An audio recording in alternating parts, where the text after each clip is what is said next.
ज्योति के इस मंदिर में मैं सरस्वती माता को कोटि कोटि नमन करता हूँ। आज जो ये अखिल राजस्थान प्रबोधक संघ जिला नागौर जिला स्तरीय जो प्रबोधक का शैक्षिक सम्मेलन इस मंच पर विराजमान सभी हमारे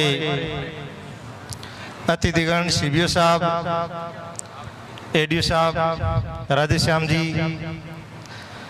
और इस ब्लॉक कार्यकारिणी के सभी सदस्यगण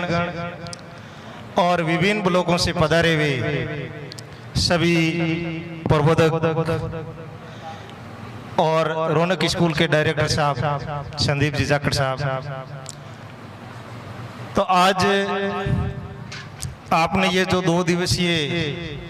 शैक्षिक सम्मेलन यहाँ रखा और इस अवसर पर सबसे पहले तो हमें बुलाया, मान सम्मान किया, इसके लिए मैं पूरी कार्यकारिणी का हार्दिक आभार और धन्यवाद प्रकट करता हूँ। वैसे ये जो 2 दिवसीय अपने शैक्षिक जो सम्मेलन है इसमें आपके प्रबोधक से जुड़ी हुई जो राज्य सरकार से अपनी लंबित मांगे हैं, इन मांगों के बारे में और शिक्षा के वर्तमान परिदृश्य के बारे में आप 2 दिन से इस पर मंथन करेंगे और अपना जो मांग प्रस्ताव कार्यकारिणी के माध्यम से जो भी प्रस्ताव पारित होगा वो राज्य सरकार के पास में भेजा जाएगा। सरकार इस पर विचार करेगी। इसके लिए आप सभी यहाँ जो एकत्रित हुए हैं, वैसे मैं जब आया तो निर्मला जी मैडम आपको पूरे विस्तार के साथ में सारी सारगर्भित बातें हमें बता दी कि किस प्रकार से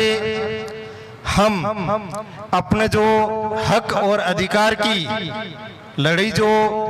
या अपना जो हक मांग रहे हैं उस हक के साथ साथ में हम गुरुजन हैं और हम सबका पहला परम कर्तव्य जो बनता है बालक को संस्कारवान बनाना, उनको ऐसी शिक्षा देना कि आने वाले समय में वो एक देश का अच्छा नागरिक बनकर के और इस देश की सेवा कर सके, देश को विश्व में ऊंचाइयों पर ला सके। तो आजकल जो हम देख रहे हैं समाज में बच्चों में वर्तमान जो मूल्य है, उन जो हमारे सांस्कृतिक मूल्य हो, चाहे समाज के प्रति उनके जो दायित्व हैं, माता पिता के प्रति जो दायित्व है, गुरुजी के प्रति जो दायित्व है, उनमें बच्चों में गिरावट अपन को देखने को मिल रही है। इसके लिए समाज में माता पिता के साथ साथ में हम गुरुजन भी उसके लिए जिम्मेदार हैं। हालांकि जैसा परिवार का परिवेश होता है, माता उसकी प्रथम गुरु होती है, लेकिन आजकल जो भागदौड़ की जो जिंदगी है उस जिंदगी में और हम जैसा कि निर्मला जी ने बताया कि सब आजकल आर्थिक चक्र के चारों ओर हम लगे हुए हैं, समय माता पिता को मिलता नहीं है, इसलिए संपूर्ण जो जिम्मेदारी वो आखिर में हमारे गुरुजन पर आ जाती है। तो मैं सभी गुरुजनों से यही इस मंच के माध्यम से आपसे अपेक्षा करता हूं कि जो भी बालक आपके पास में आए उस बालक को समाज के माता पिता के प्रति दायित्वों को और उनको एक इस प्रकार से उनमें कूट कूट करके भावनाएं इस प्रकार से भर दें कि वो समाज को और देश को सर्वोच्च प्राथमिकता पर रखें। हम शिक्षक हैं, राष्ट्र निर्माता है। कोई भी देश, मैं तो हमेशा यही कह रहा हूं कि कोई भी देश किस दिशा में जाएगा, उस देश को सही दिशा में ले जाने का, या किस दिशा में चाहे उन्नति की ओर ले जाओ,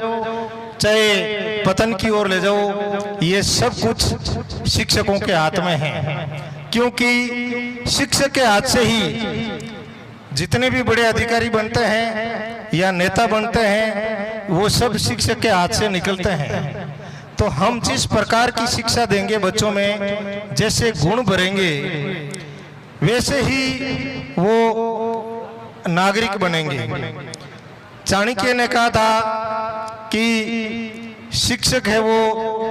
कम नहीं होता है, यानी किसी भी देश का उत्थान और पतन ये सब शिक्षकों के हाथ में होता है। तो देश की जो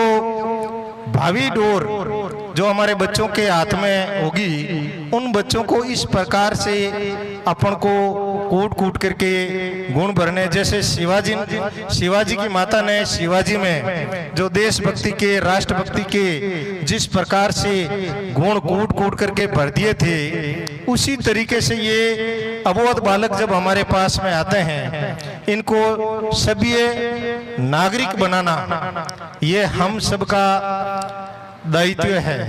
तो मैं संक्षेप में अपनी बात को यही विराम देते हुए आप सभी से मेरा यही निवेदन रहेगा कि अपने अधिकार और हक के साथ साथ में अपने कर्तव्य को नहीं भूलें। और शिक्षक का समाज में अपन कई बार बात करते हैं कि गुरुजनों का जो पहले आदर होता था वो आजकल समाज में कम हो रहा है। तो उसके लिए कहीं न कहीं हमारी अगर कोई कमी है तो उसके लिए हम खुद भी अगर जिम्मेदार हैं, मैं उस कमी को समझ करके एक समाज को पथ प्रदर्शक के रूप में शिक्षक ही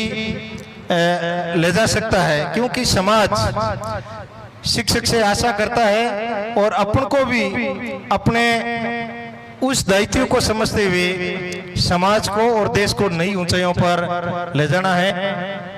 एक बार मैं पुनः आप सभी कार्यकारिणी का बहुत बहुत धन्यवाद ज्ञापित करता हूं कि आपने हमें बुलाया, मान सम्मान किया। जय हिंद, जय भारत।